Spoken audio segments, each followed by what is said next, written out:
ఆకాశం వంక చూస్తే ఎప్పుడూ ఒకటే అనిపిస్తుంది.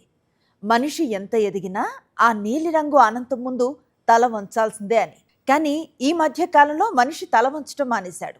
ఏకంగా ఆ ఆకాశానికే తన వ్యాపార ప్రకటనల బోర్డులు తగిలించే ప్రయత్నాల్లో ఉన్నాడు.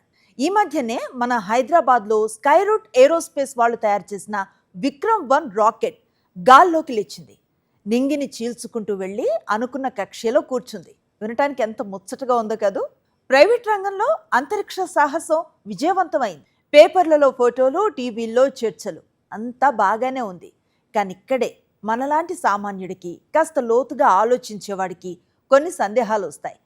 ఒకప్పుడు అంతరిక్షం అనగానే మనకు గుర్తొచ్చేది శ్రీహరికోట, ఇస్రో. ఆ శాస్త్రవేత్తల తెల్లటి చొక్కాలు, వాళ్ళ ముఖాల్లో కనిపించే నిరాడంబరమైన దేశభక్తి. మరిప్పుడు కార్పొరేట్ కంపెనీలు కూడా రాకెట్లు వేసి పంపిస్తుంటే అసలు లాభం ఏంటి, నష్టం ఏంటి, దీని వెనుక ఉన్న ఆర్థిక సూత్రాలేంటి? అంతకన్నా ముఖ్యమైన వార్త, ఇస్రో నుంచి మేధావులు, శాస్త్రవేత్తలు రాజీనామాలు చేసి ఇటు ప్రైవేటు స్టార్టప్స్ వైపుకు వచ్చేస్తున్నారు. ఇదే గనక నిజమైతే రేపు మన ప్రభుత్వ ప్రయోగాల భవిష్యత్తు ఏంటి, దేశ రక్షణ సంగతేంటి? ఇవాల్టి మన పాడ్కాస్ట్లో అంతరిక్ష ప్రైవేటీకరణ వెనుక ఉన్న అసలు కథని తెలుసుకునే ప్రయత్నం చేద్దాం. ఒకప్పుడు అంతరిక్షం అనేది కేవలం ప్రభుత్వాల లగ్జరీ. అమెరికాలో నాసా, రష్యాలో రోస్కాస్మోస్, మన దేశంలో ఇస్రో. వీళ్ళు చెప్తేనే ఉపగ్రహాలు పైకి వెళ్ళేవి. కానీ ఎప్పుడైతే అమెరికాలో ఎలన్ మస్క్ వచ్చి స్పేస్ ఎక్స్ అని బోర్డు తగిలించాడో ప్రపంచం రూపురేఖలు మారిపోయాయి. అంతరిక్షాన్ని కూడా ఒక టూరిస్టు స్పాట్లో మార్చేయొచ్చని నిరూపించాడు. ఇప్పుడు మన భారతదేశంలో కూడా ఆ ప్రైవేట్ గాలి వీచింది. విక్రమ్-1 విజయం అవ్వటం అన్నది సామాన్యమైన విషయం కాదు. ఒక ప్రైవేట్ సంస్థ సొంతంగా టెక్నాలజీని డెవలప్ చేసి తక్కువ ఖర్చుతో రాకెట్ను కక్షలోకి పంపటం అంటే అది మన దేశ మేధస్సుకు పట్టిన అద్దం లాంటిది. దీనివల్ల కలిగే ప్రయోజనాలు ఏంటి అంటే, ప్రభుత్వ సంస్థల్లో ఒక ఫైల్ కదలాలన్నా, ఒక నిర్ణయం జరగాలన్నా బోలెడంతా బ్యూరోక్రసీ ఉంటుంది. సంతకాలకే సగం కాలం సరిపోతుంది. కానీ ప్రైవేట్ సంస్థల్లో నిర్ణయాలు చాలా వేగంగా జరుగుతాయి. మీకు ఏ సైజ్ ఉపగ్రహం కావాలంటే ఆ సైజ్ రాకెట్ను సిద్ధం చేసి పెడతారు. రేపొద్దున్న ప్రపంచ దేశాలన్నీ మన దేశానికి వచ్చి మా ఉపగ్రహాన్ని కాస్త మీ రాకెట్లో పెట్టి పంపండి అని లైన్లో నిలబడతాయి. దీనివల్ల దేశంలోకి విదేశీ మారక ద్రవ్యం వస్తుంది. వేల సంఖ్యలో ఉద్యోగాలు వస్తాయి. ఇస్రోపై భారం తగ్గుతుంది.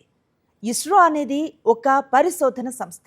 వాళ్ళు చంద్రుడి మీదకో, అంగారకుడి మీదకో వెళ్ళే పెద్ద పెద్ద ప్రాజెక్టులు చూసుకోవాలి. కానీ ఈ చిన్న చిన్న కమర్షియల్ శాటిలైట్లను మోసే పనిని ప్రైవేటు వాళ్ళకు అప్పగిస్తే ఇస్రో హాయిగా ఊపిరి పీల్చుకుంటుంది. కానీ నాణానికి రెండో వైపు చూడకపోతే ఎలా? లాభాపేక్ష ఎక్కువైతే ప్రమాదం. ప్రైవేట్ సంస్థల పరమావధి ఏంటి? లాభం. వ్యాపారంలో లాభం ముఖ్యమే, కానీ అంతరిక్షంలో కేవలం లాభాన్ని మాత్రమే చూస్తే భద్రత లోపిస్తుంది. ఎక్కడైనా చిన్న తప్పు జరిగితే కోట్ల రూపాయల నష్టంతో పాటు అంతరిక్ష వ్యర్థాలు కూడా పెరిగిపోతాయి. నియంత్రించడం కూడా కష్టమవుతుంది. రేపొద్దున్న ఏ ప్రైవేట్ శాటిలైట్ ఏ దేశం మీద నిఘా పెడుతుందో, ఏ డాటాను ఎవరికి అమ్ముకుంటుందో అనే భయాలు కూడా లేకపోలేదు. ప్రభుత్వాలు గట్టి చట్టాలను చేయకపోతే అంతరిక్షం కాస్త అరాచక క్షేత్రంగా మారిపోయే ప్రమాదం ఉంది. ఇప్పుడు అసలు సిసలైన కాస్త కడుపు మంట పుట్టించే విషయానికి వద్దాం. ఇస్రో నుంచి శాస్త్రవేత్తలు రాజీనామాలు చేసి ప్రైవేట్ స్టార్టప్స్లోకి చేరిపోతున్నారనే వార్తలు ఈ మధ్య కాలంలో బాగా వినపడుతున్నాయి. మేధో వలస లేదా బ్రెయిన్ డ్రైన్ అంటారు. అది ఇప్పుడు శ్రీహరికోట నుంచి బెంగుళూరు, హైదరాబాద్ స్టార్టప్ ఆఫీసుల వైపుకు సాగుతోంది. ఎందుకు జరుగుతోంది ఇదంతా అంటే, మనం కాస్త ప్రాక్టికల్గా ఆలోచించాలి. దేశభక్తి అనేది ఖచ్చితంగా ఉండాలి, సందేహం లేదు. కానీ జీతం, జీవితం, పిల్లల భవిష్యత్తు కూడా ముఖ్యం కదా.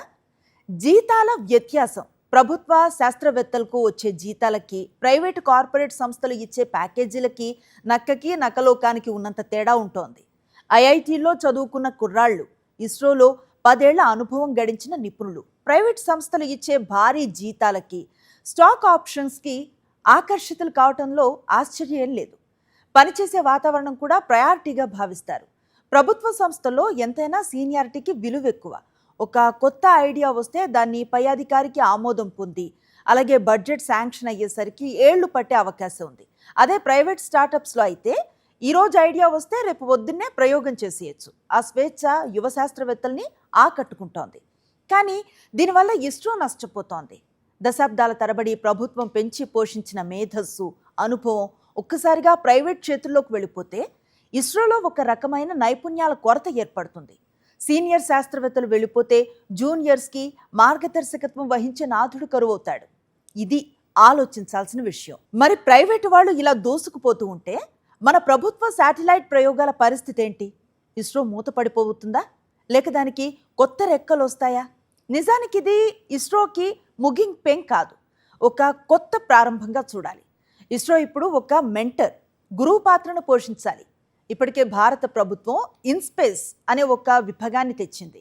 దీని పని ఏంటంటే ప్రైవేట్ కంపెనీలకి ఇస్రో ల్యాబ్లని, ప్రయోగ వేదికలను వాడుకునే అవకాశం ఇవ్వటం. భవిష్యత్తు ఎలా ఉండబోతుంది అంటే మంచి పోటీ వాతావరణంతో. పోటీ లేకపోతే ఏ రంగమైనా బద్దకిస్తుంది కదా. ఎప్పుడైతే ప్రైవేటు వాళ్ళు తక్కువ ఖర్చుతో రాకెట్లు వేస్తున్నారో ఇస్రో కూడా తన ఖర్చులను తగ్గించుకోవటానికి, సరికొత్త సాంకేతికతను వేగంగా అభివృద్ధి చేయడానికి ప్రయత్నించే అవకాశం ఉంది. అలాగే భద్రతా, రక్షణ రంగాలపై దృష్టి పెట్టడానికి కూడా ఛాన్స్ ఉంటుంది. ప్రైవేటు వాళ్ళు కమర్షియల్ శాటిలైట్లను చూసుకుంటారు.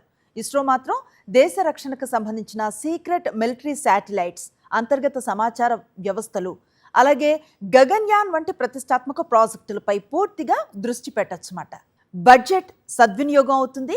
అలాగే ప్రభుత్వం ప్రతి చిన్న ప్రయోగానికి నిధులు కేటాయించాల్సిన అవసరం తప్పుతుంది. ఆ మిగిలిన బడ్జెట్ ఏదైతే ఉంటుందో అంతరిక్ష పరిశోధనల్లోని ప్రాథమిక సూత్రాల మీద ఖర్చు పెట్టొచ్చన్నమాట. అంతరిక్షం అనేది ఎవరి సొత్తు కాదు, కానీ దాని మీద ఎగిరే ప్రతి రాకెట్ మాత్రం దేశ గౌరవాన్ని మోస్తుంది. అందుకే ప్రైవేట్ రంగం వేగంగా పరిగెత్తాలి, ప్రభుత్వం దానికి దిశను చూపించాలి.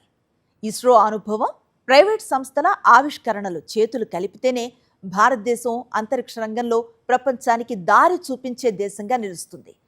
నింగిని జయించడం ఒక్క సంస్థ వల్ల కాదు, ఒక దేశం మొత్తం కలిసి చేసే ప్రయాణం వల్లే సాధ్యం అవుతుంది.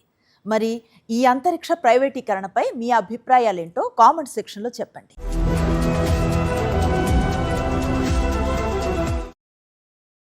మరిన్ని అప్డేట్స్ కోసం ఛానల్ను సబ్స్క్రైబ్ చేయండి. నోటిఫికేషన్స్ కోసం బెల్ ఐకాన్ పై క్లిక్ చేయండి.